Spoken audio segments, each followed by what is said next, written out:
Hey, it's Jenny here. Thanks for coming to my comedy closet.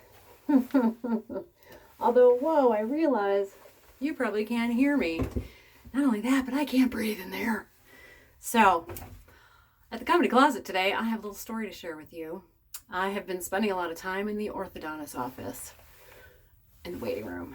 And boy, is that a nice fish tank they've got there. But it reminds me of work so much I can't even look at it anymore. Because they've got the big fish, with the black roots and the blonde fins. And just going side to side. It comes out, dips down to the treasure chest, gets the deposit, goes straight to the end, makes the deposit, comes back, treasure chest, makes the deposit. There's another fish that comes along with it for DPI standards, as you know. Then there's a little silverfish that comes up alongside there and says, hey, you know what? This makes no sense. Those deposits have been dwindling. We need a new strategy. We've got to get more upstream.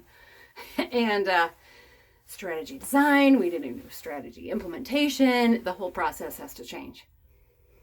Meanwhile, the little fake seagrass is all the Twitter. And they realize that there's somebody in there.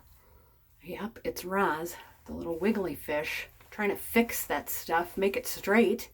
Everybody goes, Roz, how's it going? Roz's like, I'm so busy. You guys, you don't do anything. I'm busy all day. And yeah, Roz is doing that 24/7. Then you come down and you realize halfway down, there's a little fish kind of focused. Doesn't really look like on anything, but you realize it's looking through the tank to the wall, to some little patterns on the wallpaper there. Just stock still. Just all the time. How you doing, Roger? Oh, all right. Okay. Then there's some little fish in the corner. 3 fish. Kind of a mean, kind of look in their eye. And they each got little rocks in their mouths. They're spitting them out in little piles that they got in front of themselves.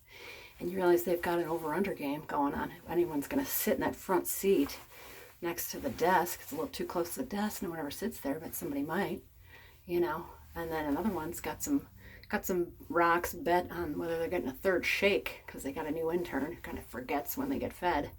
That's worth a lot of pink rocks, apparently.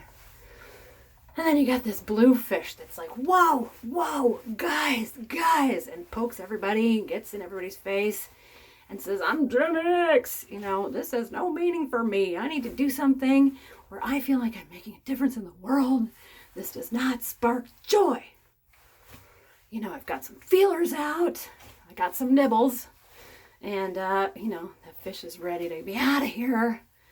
And I realize, oh, yeah, okay. I remind myself of that fish. Then it gets to be hard to watch, truthfully.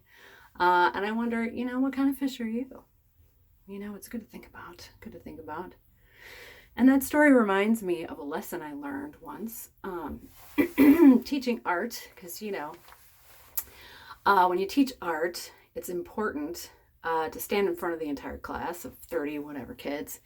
And the one thing you have to do when you're going to teach art is show them that you can draw a horse. That's what everybody asks for. I don't know why that's not the only thing they teach in art school. Here's how to draw a horse. Okay, you're done. Go. But so instead of a horse, I was trying to get some ideas from the crowd, and they were saying, oh, well, what about a seahorse? So I thought, okay, I can do that. How hard can that be? Right? Well, have you ever tried to draw a seahorse? Yeah. Well, okay. So you start with the belly, and then you do the head, and then you're like, oh, which way does that tail? What does it? Erase. Meanwhile, the heckling behind me was getting fierce. Shoes, tomatoes, parts of our lunch were just flying, and so I just finally erased the whole thing and wrote the word seahorse. Silence. I had written it in cursive. So here's the lesson to you. Skip the horse, write in cursive. Golden.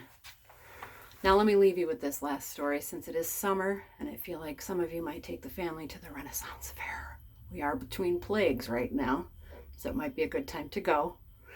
I took the family a few years ago and the kids get a little exhausted. There's a lot of knights in armor and buxom women and noise, so we kind of took to the forest where there are wood nymphs, as they are in their period neon green airbrush face paint with the glitter, and druids as well in the hooded garb. So the kids decided they need to go to the bathroom. So their dad sidled up to a druid and said, "Excuse me." Well, the druid looked around, made sure none of the wood nymphs or any of the other woodland creatures were listening, and he said, "We're from the future. We're looking for the bathroom." And the druid kind of looked around and he said,